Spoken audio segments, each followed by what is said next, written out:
Hello, welcome, and thank you all for being here at the Wilderness Issues Lecture Series, this year focused on Native peoples and conservation. My name is Nikki Fear, and I'm one of the co-coordinators of the series along with Lori Ashley. Tonight we are honored to have Dr. Janine Pease here, who is a leader in Indian education. She's going to talk tonight about American Indian spirituality and Mother Earth through the words of American Indian leaders of the late 19th and early 20th century. And to accompany her talk, she will show us historic photos of Northern Plains Indians in Indian country. Dr. Pease's visit is co-sponsored by the Native American Studies Department with generous support from the Calvin B. Scott family. So next week we have Bodhi Shah, who will be here. He's the Deputy Director of Wildland Fire Management for the Bureau of Indian Affairs. And he will speak about tribal governance and sovereignty, challenges and opportunities in natural resource management. So Janine Pease will talk for about 45 minutes, and then we'll have time for questions and answers. We don't have the mic this week, so please just stand up and ask your question. Be brief and concise if you can, and we'll have the question repeated for you. So for a more in-depth introduction, we have Kate Shanley here, who is the Director of Native American Studies, and she'll give a more in-depth introduction. Thank you, Kate.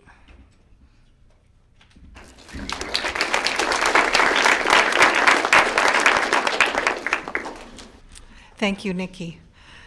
It's a real distinct pleasure to have Janine Pease here tonight to talk to us.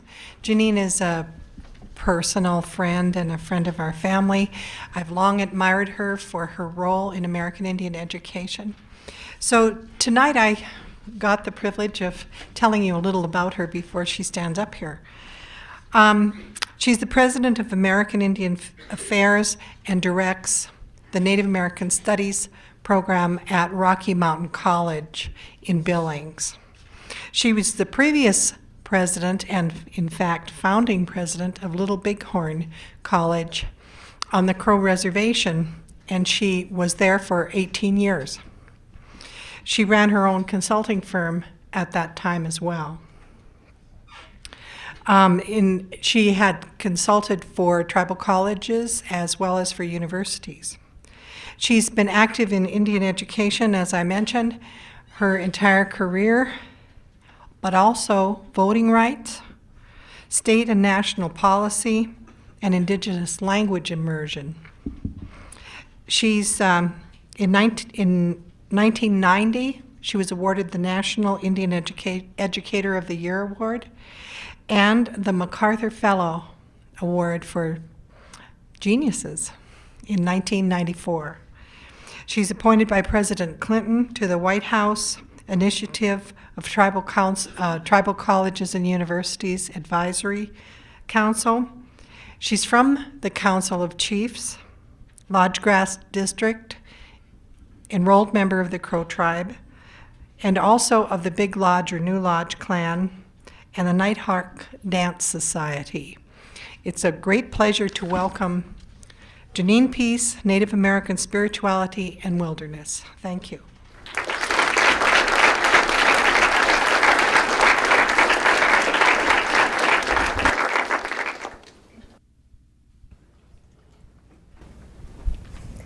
Good evening to everyone. I hope you can hear me. Can you? Okay. All right.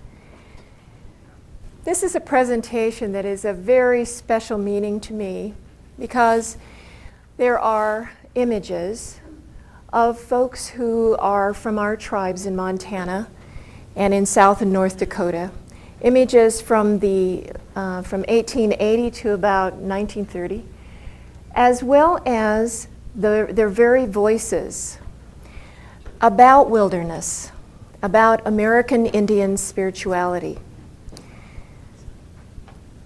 My area of specialty has been in the study of anthropology. I've been very interested in studying about the tribes of Montana. One of my degrees is in anthropology. One is in sociology. Later, I have degrees in higher education, but I've been very driven to come to understand about the spiritual qualities of American Indian people in the building of a curriculum at the Tribal College at Crow Little Bighorn College, to have courses in American Indian religion, in American Indian psychology. Later, really, at Rocky Mountain College, it's become of serious importance when Indian students live alongside non-Indian students to see how spiritual expression takes place in residence halls and on campus in events that we have scheduled with American Indian Affairs. And so it's kind of a path in my life that I have attempted to come to know about American Indian spirituality. This particular fall, I was asked to present to the Montana Wilderness Association at their annual meeting in Billings. And I have taken up the challenge to think about or to bring the voices and the images that would represent American Indians or Native Americans and the wilderness. There are some scholars that I wish to share their statements about American Indian spirituality and the wilderness as the presentation begins. And then we will go into these glorious images. And the images are from a photographer who took pictures, who took photos of really literally thousands of photos of American Indians around the turn of the century up to about 1930. And the images are ones of Plains Indians. My knowledge, being a Crow Indian, I'm also part Hidatsa, but also working with Plains Indians, this is the presentation that I'm making is essentially on the people of the High Plains. And so I'd like to begin the presentation.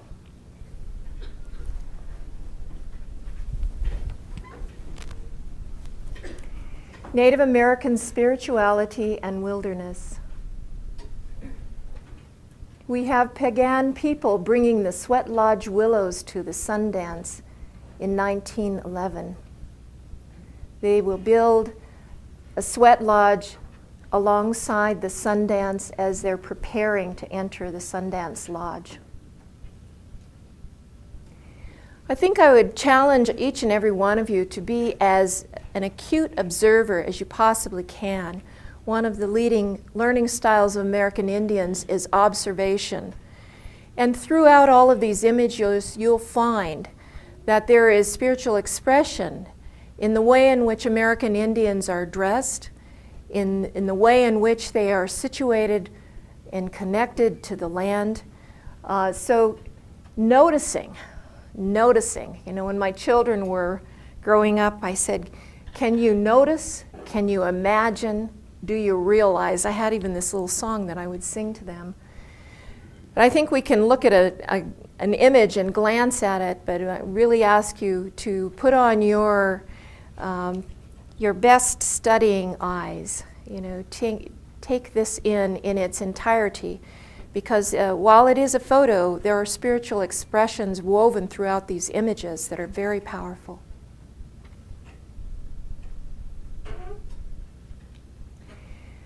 Looking at the world view of American that is within American Indian religion, Ake Holtkrantz expresses it this way. Human existence designed by creator divinities at the first beginning. Animals, birds, and people are close kin. Feathers manifest spiritual essence of beings on high. Rituals illustrate the bond between animals and humans.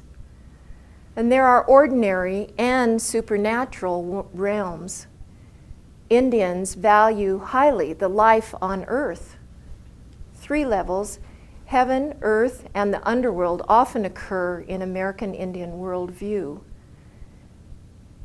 The idea and the concept of the world tree, we see this happening in the sacred pole, as in the Sundance Center pole. There are sacred places situated close to the people. Wankantanka, the creator, the unity of spirits and the collectivity of spirits. No differentiation between humans and divinity, nor between animals and humans. Nature is alive and filled with spiritual activity. Grizzly Bear Brave, a Pagan from 1910, a Curtis photo from the North American Indian Volume 6. We see him clothed in a buffalo robe, carrying his bow. He has his hair signifying probably his medicine that would connect to his vision on a hillside. American Indian religion having to do with cosmic harmony, once again from Holtkrantz, a balance among humans, animals, trees, plants, nature as a whole. Sacred number 4 in the directions, in the seasons, the elements, air, water, fire, and stone. Living beings have their supernatural guardians. Humans have a supreme being. The wholeness of Earth Mother is at the sacred center. The idea of balance. The Northern Cheyenne have a number of really important and sacred ceremonies that bring the world and all human beings, all creation into balance. The animal dance is one of those dances that happen at the shores of the river. This is a picture of the Northern Cheyenne at the pool in the animal dance, bringing the earth and all creation back to balance. American Indian religion, the powers and vision. Direct experience of spiritual power, one of the key characteristics of American Indian religion. There are abundance of powers and spirits interacting freely with humans. Spiritual power comes from dreams and visions. The vision quest comes to them, American Indians, in the wilderness. Vision brings guardian spirits closer at hand to the humans. And nature is filled with lively spirit activity. The Plains Indians repeatedly withdrew into the wilderness to seek vision, multiple guardian spirits. Many American Indian adults across the northern plains had multiple vision quests, and many, therefore, guardians, strong spirits.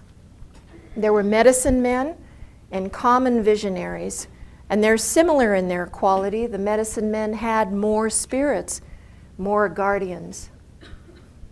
The visions were interpreted by the elders. The pipe tradition interacted with the vision quests. Here we have a seeker of vision, a medicine man from 1907, from the North American Indian Volume 3.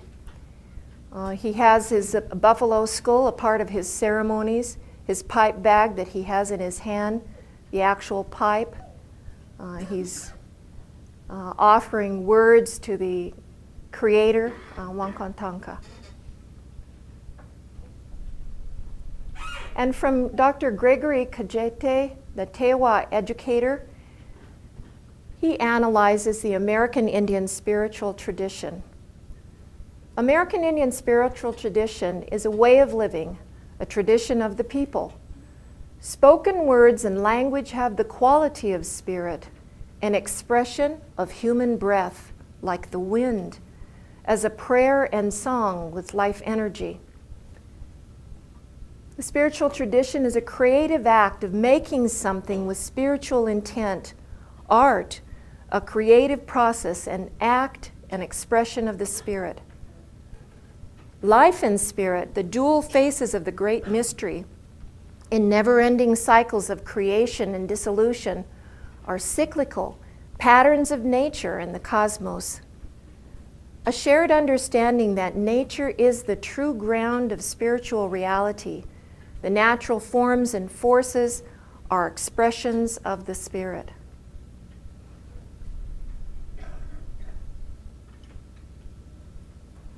This lady is gathering, this Cree lady is gathering moss for the baby bags. She's down in the valley gathering the sphagnum moss, making her preparations for caring for her baby.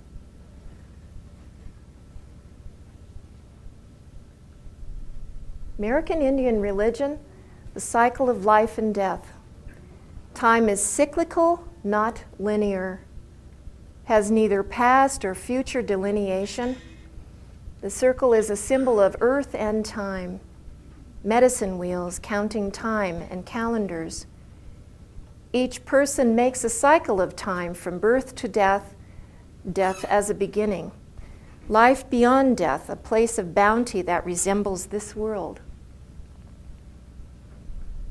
This is a Cheyenne Sundance Lodge. If you looked at it from up on high, you would see a medicine wheel, the center pole being a tree, often symbolic of water and life itself, and the various poles coming out to the support beams, and all of the dancers inside along the periphery in 1927. And Jack Forbes, a scholar from UC Davis, a California native person, he writes Indigenous American Spirituality and Ecos. He says, each indigenous nation and community has its own unique traditions, common to envision creative process of the universe as a form or thought or a mental process. Common to have a source of creation that is plural, several entities participate in creation, multiple sacred actors stemming from a first principle. Agents of creation are seldom human, but wakan, bachbe, holy or animal-like, like the coyote, the raven, or forces of nature, wind and breath. Creation as a living process resulting in a living universe in which kinship exists between all things. Native Americans see the entire universe as being alive, that is, having movement and an ability to act.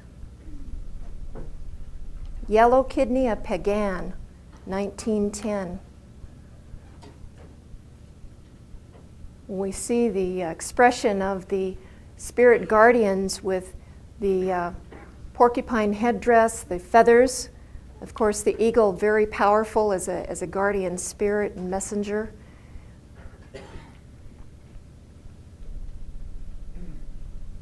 And finally, about Native American art and the spirit of Mother Earth, Jeremy Schmidt writes, to Native Americans, the earth was already a complete landscape, fully furnished with everything to sustain both physical and spiritual life. Although they knew about building houses, it made no sense to erect a church when the earth itself was sacred. The spirit of the earth shows itself through the hands of its people, and each object reflects the maker's closeness with and reverence for nature. Life was a mystical adventure, a continuous ceremony lived in a landscape that itself had spirit.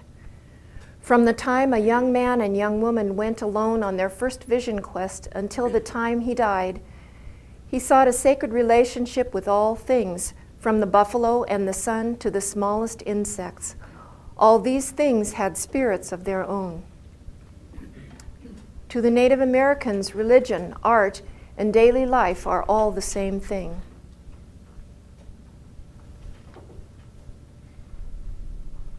And we see the Assiniboine hunter here in the Aspen Grove with his dogs and their packs.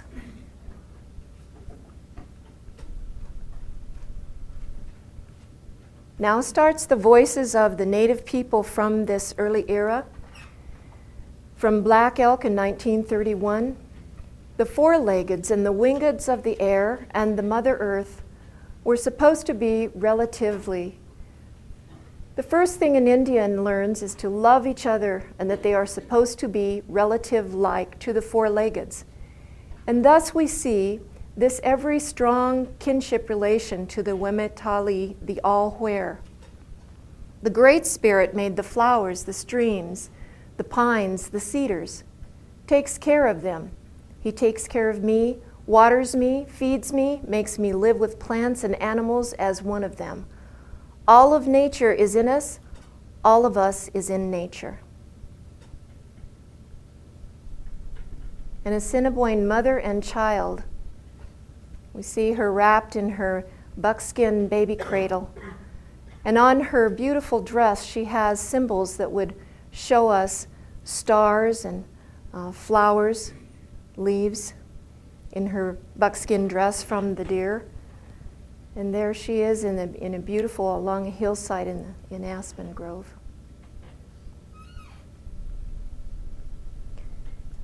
And from walking buffalo a stony, they talk to each other and they'll talk to you if you listen. I have learned a lot from trees, sometimes about the weather, sometimes about animals, sometimes about the Great Spirit.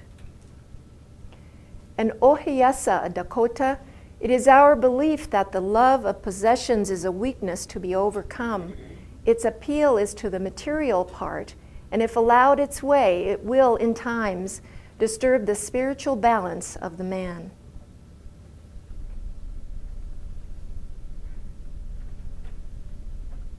Crow gentleman, bull chief, and bread.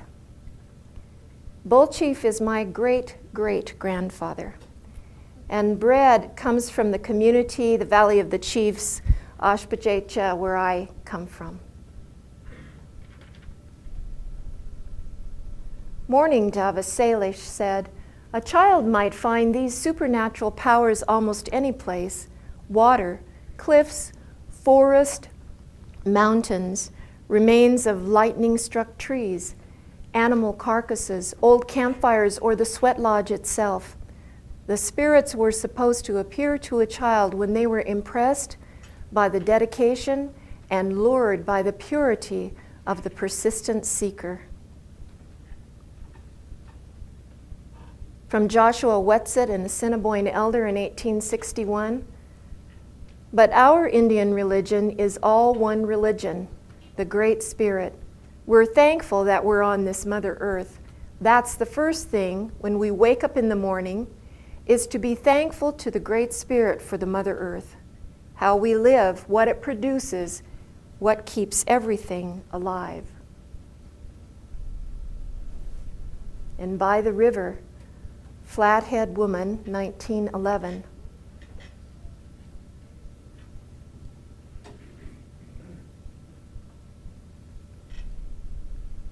From Luther Standing Bear, 1931. "To Mother Earth, it is said, you are the only mother that has shown mercy to your children. Behold me, the four quarters of the earth, relative I am. All over the earth, faces of all living things are alike. Mother Earth has turned these faces out of the earth with tenderness. O Great Spirit, behold them, all these faces with children in their hands." And from Ella Deloria, Yankton, Dakota, "Most prayers were made to a rational medium of Wakan that could be counted on to answer with due respect, honor, and dignity as a man to his relative. The river was always implored as the giver of beauty. The four winds and the earth and the sun were all benevolent mediums." And here we have Ogallala singers singing deeds of valor in 1907. We have the rawhide drums, the hand drums.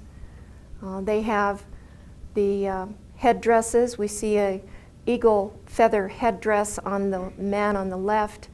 And of course the eagle feather being a very strong guardian, connoting dignity and honor and certainly achievement. The fellow on the right has a headdress that we can't quite see so clearly, but it's likely to be parts of a bird. We see the tail feathers coming down near the back of his neck. Also, we see moccasins that have various symbols on them that will give us a sense of their individual connection to the land. From Yellowtail, the crow, the songs from the Sundance were given to our people before history began. And these songs link us to our medicine fathers at Bharat Dia. As the drum beats, it established the heartbeat for the dancer, our tribe and all of mankind. We feel this link in our hearts, and when the drum gives its call and dancers respond by blowing their eagle bone whistles, we reach into our innermost center, and blessings penetrate all those present at the same time that our prayers rise up to all the universe. In a pagan lodge, we see these gentlemen seated.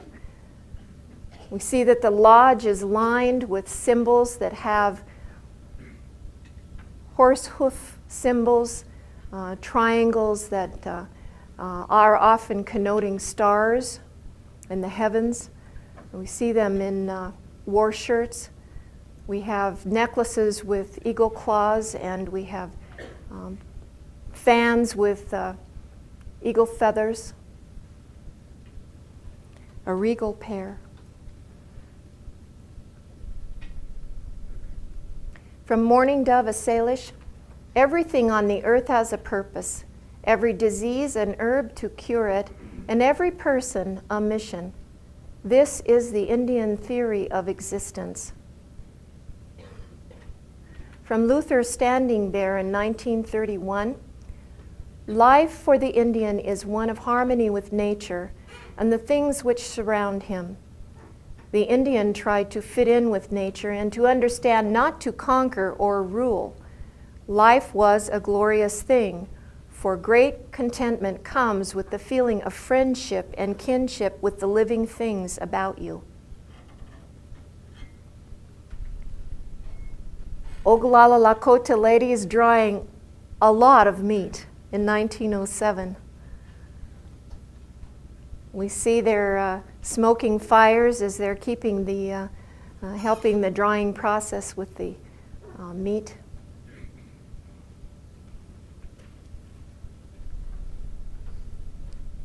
Wakanda, in the Oto language, great mystery, meaning that vital thing or phenomenon in life that cannot ever be entirely comprehensible to us.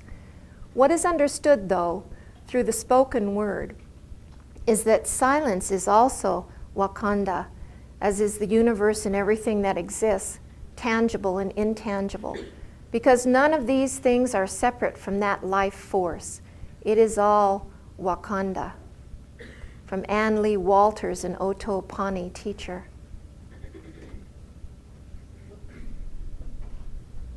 A Sundance encampment, pagan Sundance encampment in 1900. I know many of you think of the wilderness as the mountains and the trees, that there's a lot of wilderness out in the Great Plains and the grasslands, and the Plains Indians certainly do appreciate the great wilderness where the buffalo ran and where we lived our lives. From Black Elk, Lakota, the earth is your grandmother and mother, and she is sacred. Every step that is taken upon her should be as a prayer. Long ago, it was the cottonwood tree who taught us how to make our teepees, for the leaf is an exact pattern of the teepee. And this we learned when some of our old people were watching little children make playhouses from these leaves. This, too, is a good example of how much grown men and women may learn from very little children. For the hearts of little children are pure, and therefore the Great Spirit may show to them many things which older people miss.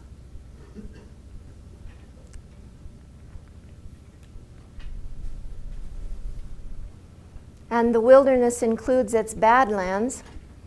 And this is a picture of Dakota warriors in the badlands in 1904. The spectacular spires. We see them with their most beautiful eagle feather bonnets, riding their horses. And from Luther Standing Bear, life for the Indian is one of harmony with nature and the things which surround him. The Indian tried to fit in with nature and to understand, not to conquer or rule. And we just read this one. I apologize. Here we have a Cheyenne chief from 1927.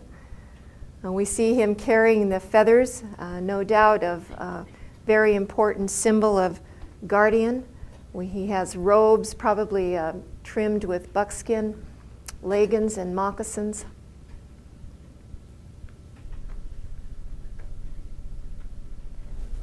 From Lame Deer, we Lakota have a close relationship to the buffalo.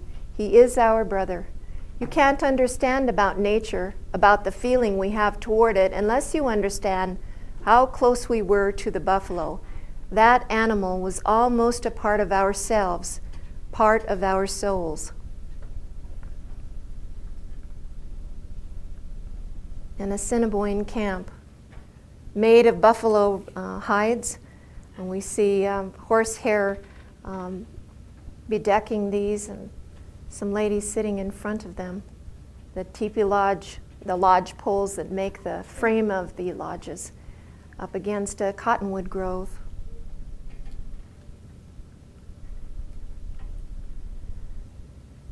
And we see the medicine man, the person of probably many spiritual helpers, invoking a prayer. He's a Lakota or Sioux in 1907. You can see a number of the ways in which he represents his spiritual expressions by the material that is in front of him there at his feet. Quiver with arrows, a fan, a number of a bag, and in his hand he has the pipe, which is so commonly used in communicating directly with Creator.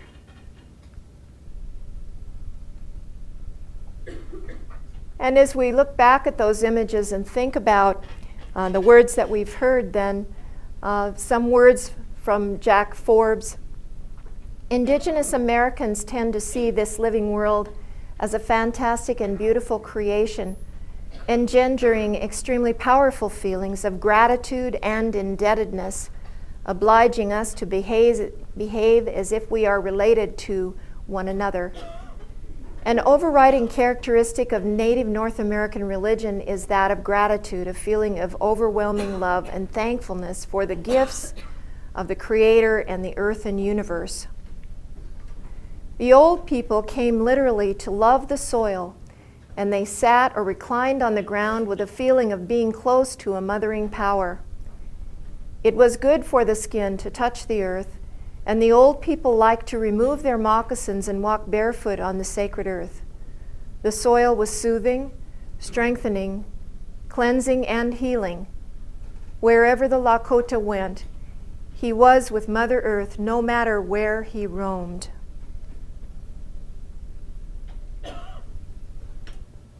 And we have dancers in the shade of a pine tree alongside the lodges with probably the mission range in the background there. Moments of celebration. We have buffalo headdresses. I can see the buffalo horns on the ermine skin headdresses there. Also the eagle headdresses on some of the dancers.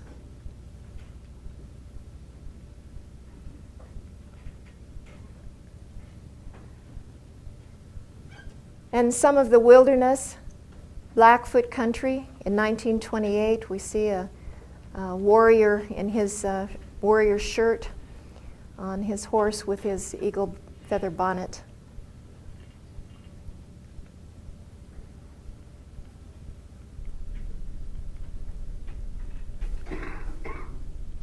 So you had a chance to hear some of the scholars' words on American Indian spirituality, to see some of the images of folks, elders, people who are about the age of my great and great-great-grandparents, who have instructed many of our tribal members as they were growing up And so this is the heritage. Their voices have spoken to you directly, and their images, you've been able to see them as they were at that time. And I would offer this to you in consideration of how you yourself may have a relationship with the wilderness, how you think of it in your own spiritual expression, what you go through when you are placing your feet on Mother Earth, how you connect with the animals, the plants, the water, the wind, what you think of when you consider the gifts of Creator coming from the four directions. It's all very, very powerful to hear directly from their voices. As I recall in my growing up, my family made special efforts to take us to the Bighorn Mountains, to the Pryor Mountains, and to the Wolf Teeth Mountains for encampments of our family for a week to 2 weeks. I particularly remember being about in 3rd grade, maybe 8 years old or so, and we spent 2 weeks in a hunting party in the late summer on the Bighorn Mountains. I remember thinking very, very clearly about how the heaven was so close. It seemed that the stars were really within my reach. Of course, at the age of 8, you're not really impacted by all the scientific facts of the heavens and the stars and so on. But it did seem to me I could reach up and see the velvet and feel the velvet of the heavens. In that particular 2-week period of time, we received our water from a nearby spring. And we went there every day, my brothers and I, to bring water to our camp. And the hunters went out to hunt deer and elk. I, as a small woman, was given my small knife to help with the butchering and to dry meat alongside the other women. And we had racks upon racks of meat that we were drying for the year's supply. And in the evening, our people would sing our songs. We had Native American church meetings out under the heavens.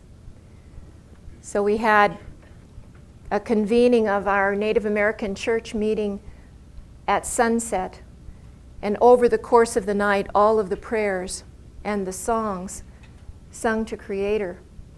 And in the morning, a celebration with the 4 foods that would bring our service to a close, as well as the bringing of the water by the women. I think that it behooves all of us in this day and age to think about where our relationship began with creation, with cosmos, and to consider how we live it in our lives every single day, and how we exhibit that example for our children and those around us, and surely how it helps us conduct our lives on behalf of the great creation, the gifts that Creator has given us. Well, I'd like to thank you very much for the opportunity to present these voices and images and to consider Native American spirituality and wilderness. Thank you very much.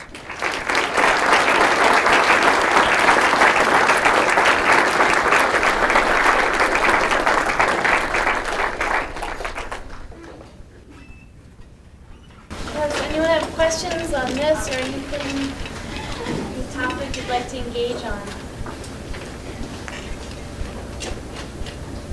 I just wanted to know traditionally in the Crow tribe if women went on vision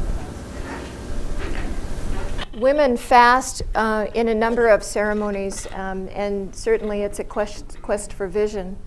Our Sundance is approximately half American Indian women, as the other half are American Indian men. Our tribe has a Sundance similar to the Shoshone, and the Shoshone have a separate Sundance for the women, but the Crows certainly do have women in the Sundance. We also have the sweat lodges conducted by women. I have a sweat lodge that I conduct, and there are certain elements of the sweat lodge that I would interpret as vision. Many of our women also fast for very personal reasons, And especially in some families, we know that there are young women who, upon becoming women, coming of age, they seek visions in high places as young men do. That particular custom follows certain family lines. Yes. Janine, can you repeat the question? Her question was, in the Crow tribe, are there vision quests that are conducted by women? So you heard the answer, now you know the question. It's like Jeopardy.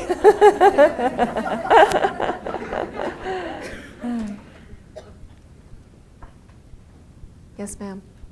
From what you know, do you believe that Native Americans throughout the country had similar spiritual beliefs? I would say that this presentation is essentially on Plains Indians. I think that when you leave the plains, you leave the hunter-gatherer kind of cultural complex, and if you go into the agrarian areas, there are there's some differentiation for sure. I wouldn't want you to say that, come away from this presentation and say all Indians or all Native Americans are like this. Please don't do that. But I do think that the statements I selected are, at least in a sense as generally as you can come close to some generalities. I think they're important to take a big look at. And certainly if you're attempting to know more about the spirituality of any particular tribe, there's complexity that you need to, study and come to know. Yes? You mentioned the great wilderness of the plains, and I know a lot of that has been lost. And I was wondering if there are efforts to conserve or sort of regain some wilderness-like areas out in the flatlands. Well, I think you might be someone who's never been out in eastern Montana or South Dakota or North Dakota in the plains. I mean, there's a lot of plains, and I think that to appreciate our grasslands, you really have to go there to see that they are there. But I think what you're implying is the slicing and dicing of land into parcels by ownership and so on. And certainly, a number of our tribes are obtaining, for example, bison herds and in extended areas of grasslands. We have a number of grasslands that are preserved by the federal government, and so on. And there is a proposal about the Buffalo Commons. I don't know if you've ever heard of that. There are a number of scientists who are saying that the Great Plains states really aren't going to be productive for much longer, and that they're returning to their grassland state. And therefore, what can be supported on those grasslands is the ecological match, the animal being the buffalo or the bison. You have to understand also that I'm certainly no botanist, or I haven't, I'm just coming at it from more of a spiritual expression than knowing the details. But I would say if you want to go and find out about it, there's a lot to be found out. Yes, ma'am. I think you shared interesting concepts with us, like a concept of full direction and talent and stuff, but in a practical way, how does that go about being expressed in life? How do you lead more directions or secret, but how does that be expressed? I think that's a belief. Well, for example, from the direction of the west, the sunset in the west, it's often symbolized as the concluding of life or the conclusion of a particular ceremony. From the east, the beginnings, the freshness of thought, the purity of intent. With every tribe, however, you will find that each direction has its very special implications and direction in life. So if you have a daily prayer, a number of tribes will, acknowledge all four directions and the blessings that come from those directions, but they're not identical per tribe. So you might meditate based on one direction if you're seeking correctness versus some guidance. Well, with some tribes it's very strict to be facing that direction, but over my lifetime, my father has prayed about the directions in the course of daily prayers, And it isn't as strict as, all right, let's all turn, this way. But every single family or every single tribal nation will have its own manner. And so there is actually volumes to be taught from each direction. I mean, there are the people who live in those directions and the knowledge that comes from those directions. It's really quite complex. It sounds simple, so you say, north, south, south, east, west, but it's really quite complex. She was asking about the 4 directions. Hi, Jay. Well, I've got a question. Many people today view wilderness in a more contemporary context. The definition understood by many people is preservation and legal protections. What reluctance or hesitation would you say exists among Native American tribes nationwide as far as the reason why there aren't more wilderness areas in and on reservations?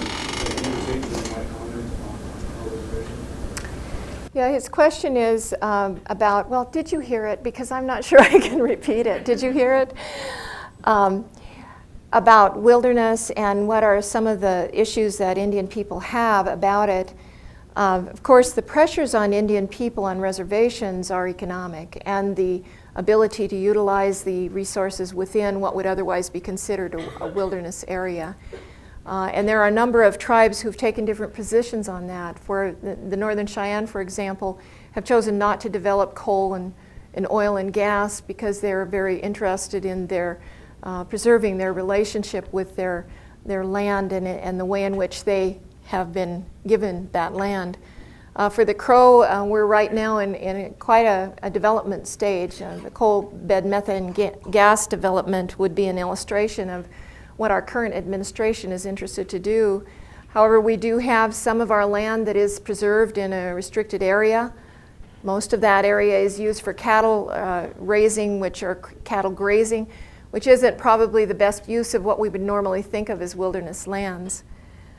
Some of the issues that are really hard to deal with, though, are the sort of artificial boundaries that I know that you don't think they're, maybe we don't think of as artificial, but there are many traditional places in all around Montana and all around this region that Native people would see as sacred, as having a particular spiritual nature to it, and they'll be in an area of high development, or they'll be in a national park, or inaccessible, or even in private hands. And so it's really a huge dilemma when elders talk about wilderness, when they talk about the sort of preservation or conservation of the characteristics or the unique attributes of the land as we find it in its most pristine state. There's serious limitations on how much they can affect, but it's very hurtful to elders to think that they don't have access to full access and essentially control or the ability to preserve, like the Badger 2 medicine or some of the other areas, the Sweetgrass Mountains, which are completely out of any tribal jurisdiction. So there's some real serious issues. The pressure of economics, but also the connection to land and the sacred nature of it. Pretty long answer to. I got one more part of the question. In your lifetime, do you think you'll see a return of grizzly bears, wolves, and bighorn sheep on coal reservation?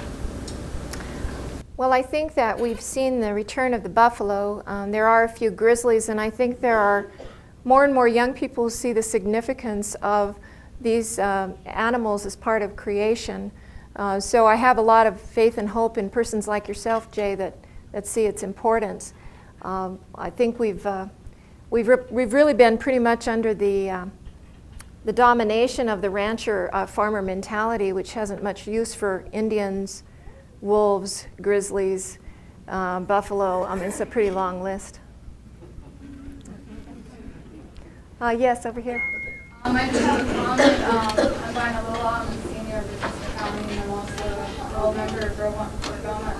I have to say, I like that you say everything's connected. I think us as humans have to remember that and realize that, because I don't know. I was told, just seeing Time magazine, heading this issue going on right now says be aware, be very aware, and the main issue in that article is talking about the icing, the polar bears dying up north because of global warming.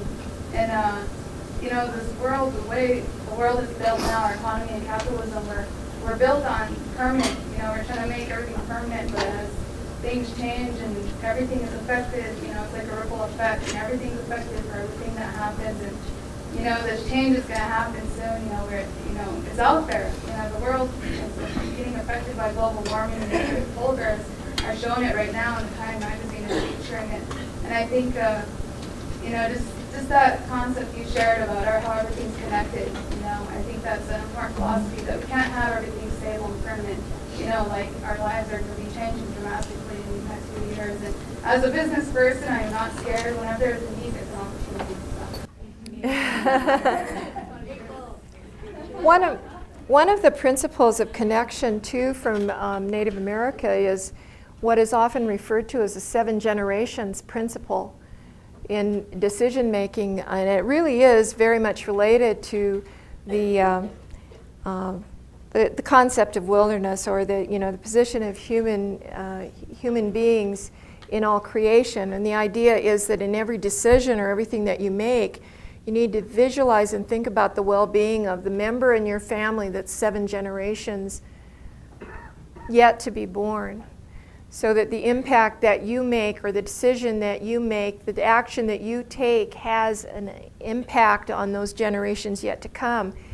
And I used to think, that's so hard. 7 generations ago, did my progenitor know who I was, or do I know who, you know, my 7th generation person is? But if you think about who you are right now and the location of the generations of your family, if you know your great-grandmother and you know your great-grandchild, you are the generation in the middle of 7.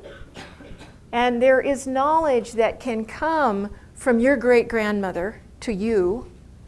Lots of us know our great-grandmothers. Lots of us will know our great-grandchildren. And it's within a reach. And it's extremely important to think of that kind of connection in making decision. I mean, the sort of present-mindedness, us first, we need these resources now, we have to have them, must have them. Well, then if we have them, what will be left for the generations to come? And the treasuring of life on this earth, did you notice one of the very earliest, I think Holtkrantz talks about wanting or treasuring the present, the life on earth. Now there's really something to that. If we're oriented to our life in heaven, that's a different deal. If we're treasuring life on earth for the gifts, the resources, what we have here, then that really takes some extraordinary connection. So on the one hand, there's the present connection, but there's also the connection to the elders and the previous generations, as well as the generations to come. Another thing that the crows will say is that when you look at the earth itself, you see the faces of the generations that have come before you and made the way for your life, you know, to be as beautiful and as good as it is. There's a hand over here. Yes, ma'am? Yes, I'm kind of curious about the visions, and in the way, are they something that they see and it's supposed to be for right then of something to change, or is it a futuristic vision, or all of the above, or You know, she's asking about what is the quality of the vision. There are a number of very famous visions in our tribe. While every person probably has their own individual vision, some are more known publicly. So if I could just quickly narrate one of those visions. There's a chief called Pleniku, who maybe you've heard of, who sought a vision at the age of 9. So the tradition was that he would go through the purification ceremony of the sweat lodge with his elders, and then he would go to a high place thought to be closer to the Great Spirit, to Akbaratia. And he was there for 3 days, so as he tells it. And he went to the top of the Crazy Mountains, which is a place of tremendous struggle to stay even on the mountaintop with the winds and the weather and the craggy peaks and so on. And in his vision, he fasts, so he has no water and no food for this period of time. And he, at the conclusion of it, well, when his vision happened, he said that he saw all around him a devastating tornado ripping the side of the mountain, taking most of the trees up into the air, and all of the animals with it just ascending into the heavens. It was powerful, and it was so ferocious and loud. And then the storm went away. You know, it progressed past Chief Plennikou. He wasn't a chief then, he was a child. So he observed all that was left, and it was devastating, with the exception of one lonely pine tree with the lodge of a pair of chickadees and their young. Now that's what he saw. That is what he saw. Now, as a 9-year-old child, he didn't say, aha, this is what this means. He didn't. He knew that he needed to come conclude his vision and come down and tell his elders what he had seen. And the elders then interpreted from their understanding of Crow-Indian spiritual expression, they interpreted that what he had seen foretold the way in which the Crow people should conduct themselves, that the strength of the people is like the strength of the chickadees, the littlest, tiniest, diminutive bird in our entire environment, the smallest bird that stays all winter long. That bird is so knowledgeable because it observes the lodges of all other creatures and knows how to build a strong lodge. And in seeing the chickadees, the elders said, we see the crows, the crow people, making strong lodges, watching all other lodges, knowing about how to live a good life. And also, in so doing, protect our lodge into the future. Now, this is a 9-year-old child we have here. Now, the concept here, though, is that Creator blesses this child with a vision that is so completely clear that it has all of this incredible imagery and action in it. It's a message. So that is the way in which that is one of the more famous visions, and there are visions throughout all the tribes. Some could be prophecy. Some could be prophecy for an individual, prophecy for an entire nation. Some visions give you a path for a period of time in your life. So that would give you an example. Mm-hmm. Yes? Yes, you. Go ahead. I've read that Edward Curtis would sometimes pose as subjects. And so I'm wondering how you feel that affects our perception of Plains Indians. Well, having read the Curtis transcripts that go along with the photos, certainly there were some that were posed. I do think, though, that when you talk to people who were there when Curtis came, they really enjoyed Curtis. The Crow people who were his informants, essentially, said about his visit that they really enjoyed, they wanted those photos taken.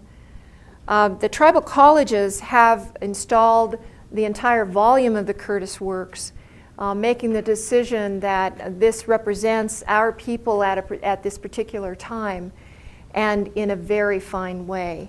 You know, there's probably details of some that I know some people have objected to.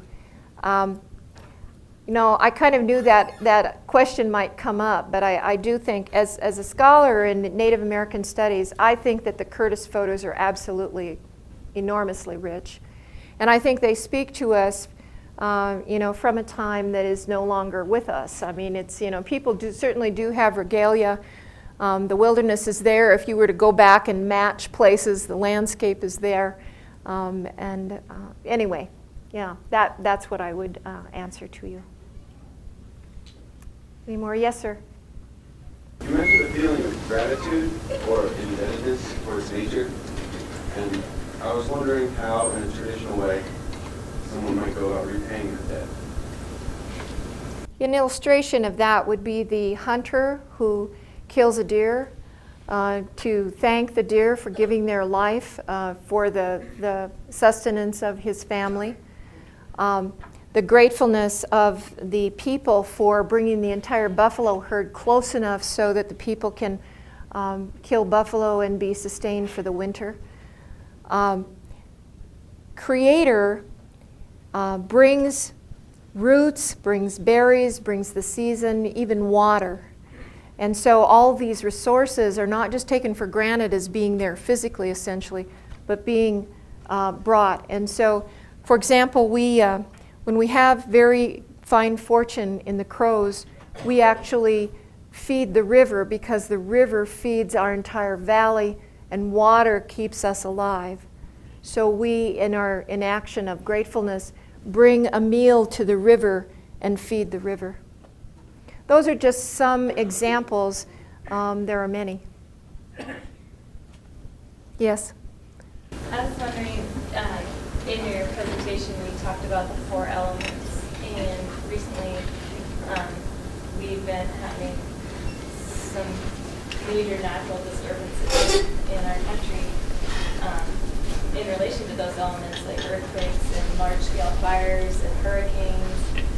And so I was wondering kind of how the forces of those elements, if it does, or how it affects your Native American spirituality and wilderness, and if you have any comments on how humans are responding to those natural disturbances.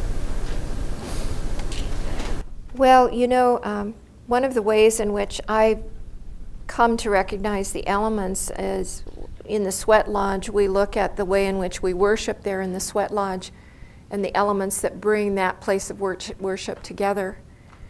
Now, the stones that we use are brought from near Bozeman. There's a very special place where we get the very finest sweat rocks. And the wood that we use, we like to use cottonwood. Some people will use ash. And you have to know where those grow. The water, you don't want stagnant water. You want living water that is as close to pure as you have within your grasp. And the wind, the breath that you have as you breathe once the door is up. Now, you know, every ceremony has its interaction, every spiritual expression, or every lodge, you might say. The Sundance has a way of interacting with those 4 elements as well. Well, obviously, a stone can kill you. Obviously, the wind can be so powerful that it can also, you know, blow everything down and so on.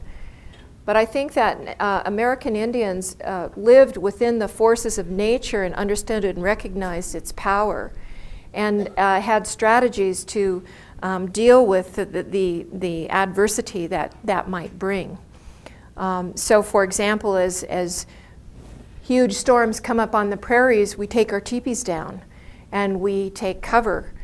We know that there's power in the enormous storms. When we were, well, all these years at Crow Fair, you know, we camped for 2 weeks with our families, and in my family we have 9 lodges, and if we see a big storm coming, you can bet we take our lodges down and batten everything down and understand that there's power in the forces of nature. The flooding, I mean, our rivers have flooded. We know that while the river brings us life, it can also take life away. I mean, I think the cycles, the sort of cycle and the way in which American Indians accept and observe and understand, have really volumes of knowledge. It's important to appreciate that. I mean, when you live out in, you know, I don't know if any of you, I'm sure many of you, because you're here involved with wilderness, have lived out in the elements. Once you do that, you begin to know a great deal. And you have to appreciate that each one of these nations have lived for thousands of years. The knowledge has accumulated greatly, and they're highly specialized. So I think, you know, it's a good question, and I think there's a really complex and in-depth answer. Yes? a two-part question. First, do you think that as we continue to lose wilderness and Native American elders pass away and some of that knowledge is lost, what impact do you think that'll have on spirituality? And the second question is, do you believe that Native Americans who choose to live on reservations have deeper spirituality than those who choose to live in urban areas? That's a 4-question question. The last one is no. The third one is, I'm sorry, quickly. This is as wilderness land is lost and elders pass away. What effect does that have on Native American spirituality? Well, for every tribe, there certainly are elders who are keepers of knowledge and keepers of the spiritual and traditional ways of the people. However, I would say that there are many traditions and spiritual expressions that are very strong on our reservations. The numbers of sun dances, for example, all across Montana on the reservations in North and South Dakota would show me that there are many, many people who see their spiritual place to be within those lodges. It won't meet the eye if you're not someone who's familiar with reservations, because there won't be a poster and there won't be an ad and there won't be something in the Billings Gazette or the Missoulian.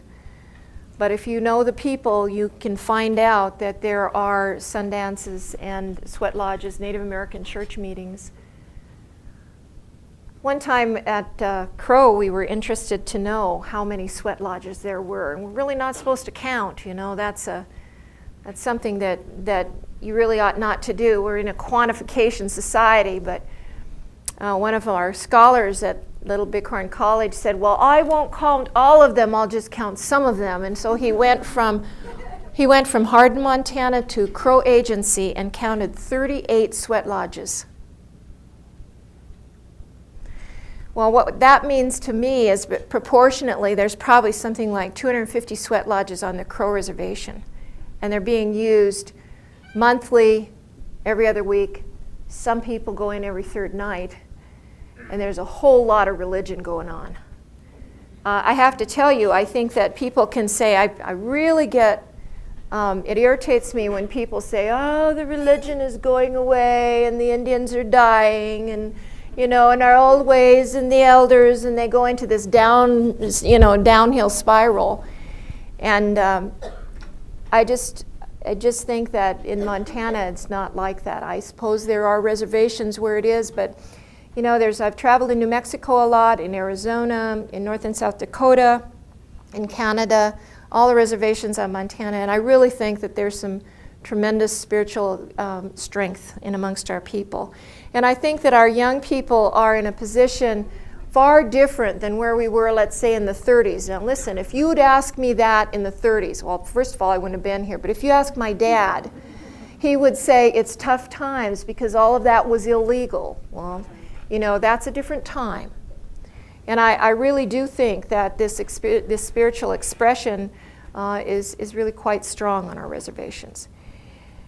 It doesn't look like a mirror image of the rest of Montana's spiritual expression. Of course, there's spiritual expression among all Montanans. I don't know all Montanans. I know a lot about American Indians. That's where I've lived. Is there a need for that kind of spiritual connection to the wilderness on behalf of the wilderness? I mean, you may even want to think of the rights of the wilderness, and is it going to be important to have that spiritual connection for the sake of wilderness? Well, you know, I'm an American Indian. I mean, I think that that's probably a duh. You know, you really, if you don't have a sacred connection to it, it's just a pile of commodity. And I think it's so much gravel and, you know, so much board feet, and it's so much, you know, trails to be paved and people to ride there and so on and so forth. So I think that if you don't have it, I can't imagine anybody in this room would be like that, would you? Measure it by the pound of gravel. We are in a commodifying society, and where spiritual expression may be losing out. I mean, I suppose a lot of you who are wilderness activists would say, we're losing all the time, and you're probably right. But so I do think the spiritual connection is an extremely important thing for the future of wilderness. But I'm just one person. Yes, sir. Could you say a little bit about how spirituality may be bound up in the native language itself, and thinking about language immersion that's involved with it?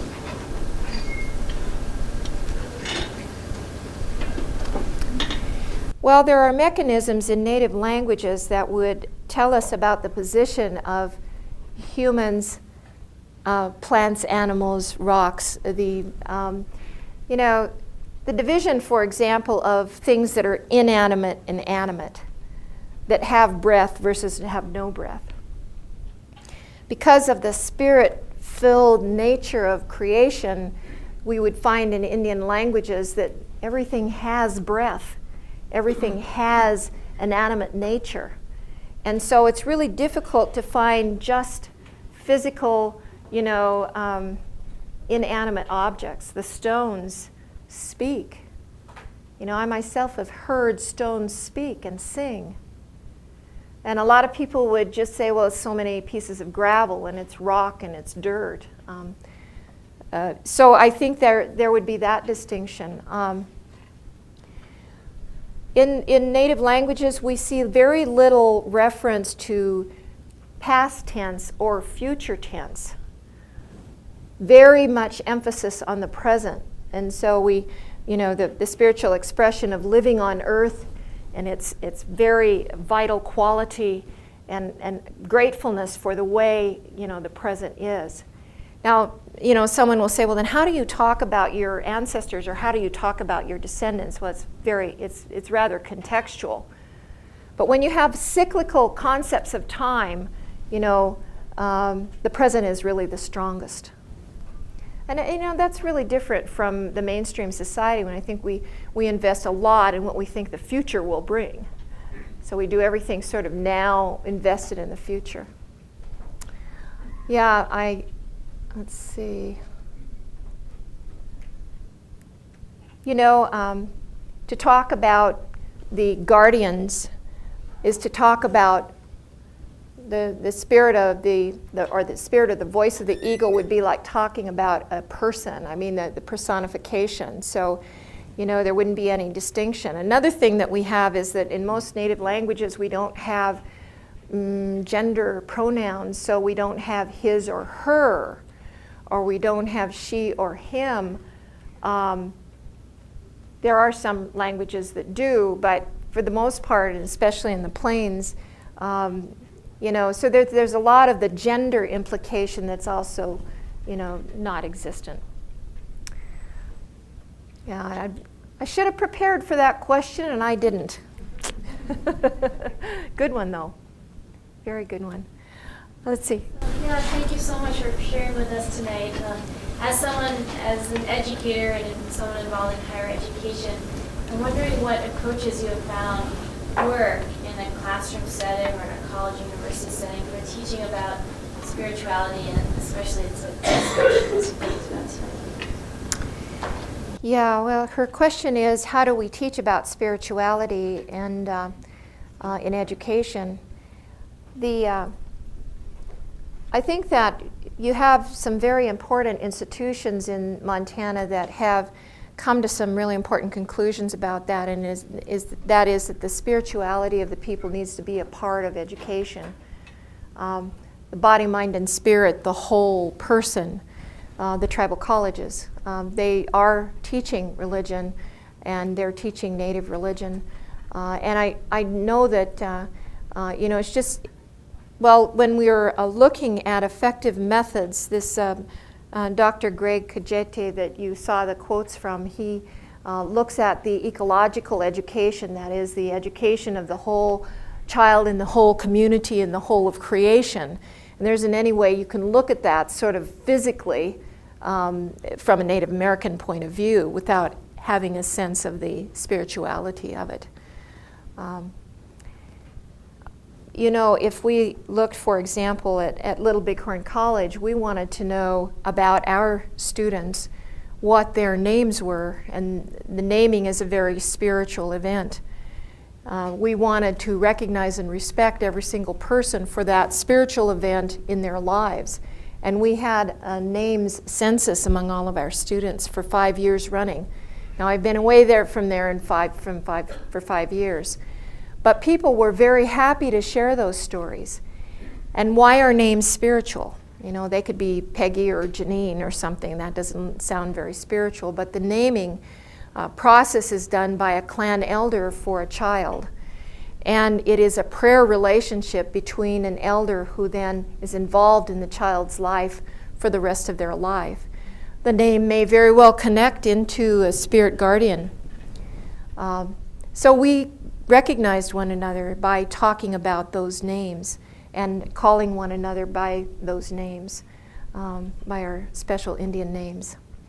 All of our ceremonies we call in elders to bring prayers as a part of our ordinary experience in the tribal colleges. As a matter of fact, when I was president of Little Bighorn College and I was a part of the American Indian Higher Education Consortium, there was never a meeting when we didn't have an opening and a closing prayer in the native language by members of our group. And we often said that the only good thing that we did was the prayer, because our negotiation and our business and our agenda and all of its technicality probably had little or nothing to do with our work, but the prayer probably did. There's a lot of ways that it's happening in tribal schools and in the tribal colleges, so I think you can have more of an answer there if you ask there. Yes. So how are we doing for time? We've got We have 5 few more minutes. If there's still questions. I struggle with the idea that this is a transition time between spiritual leaders who were steeped in the wilderness and the transition of Western thought theory and process through Christianity. Were there any wrestling with concepts between the two marriages? Because now I think there's some adoption of Western thought theory and process through Christianity and still hanging on to some spiritual aspects of the wilderness. What do you think the wrestling with these days, especially when we talk about churches now, tents on reservations with what we refer to as holy rollers and things like that happening where they use Western theology? Yeah, Patrick's question is, what is the interaction of Western spirituality with American Indian? Well, it, I think, smashes head on. It doesn't get along. On most reservations, it doesn't get along much at all. Unfortunately, there are some of the churches that I think have finally, the Catholic Church, for example, I think to some extent some of the Protestant denominations have begun to see, if you attend their services, you will see, for example, this burning of cedar. And I really don't want to leave you with the idea that everyone on every reservation believes all these things. That would be an error. And I wasn't even trying to tell you about what was going on now. For the reason that I think it's important just to hear the voices from this particular time as we consider the wilderness and our own spirituality. That's a whole nother lecture, so call me back next year, Patrick. Yeah, those aren't easy. I think they're actually quite antithetical. Yeah. It's hard to imagine how you can compare the supremacy, taming the wilderness, the superiority of mankind over all the wilderness or all the things of creation. That doesn't mix well with the material, the statements that we heard from these elders. It doesn't mix at all. It's a whole nother thing. Yes? In a lot of these ideas, there's a string of just balance and harmony and peace. But I'm thinking one of the things I have in my mind is warring, and where does that fit into the Native American spirituality? Where does war fit there? Well, the economics of the plains probably brought us into some warfare with our neighbors. But from our studies, we think that warfare wasn't as predominant a theme as we've been led to believe by media representations of Native peoples. But there was some competition, certainly, for hunting grounds, and we see that the warrior way was a very important part. And so how does that mix with peace and harmony? Well, not too well. You know, I wish I had all the answers, and by next year I hope I do when you guys invite me back. Good questions. Thank you.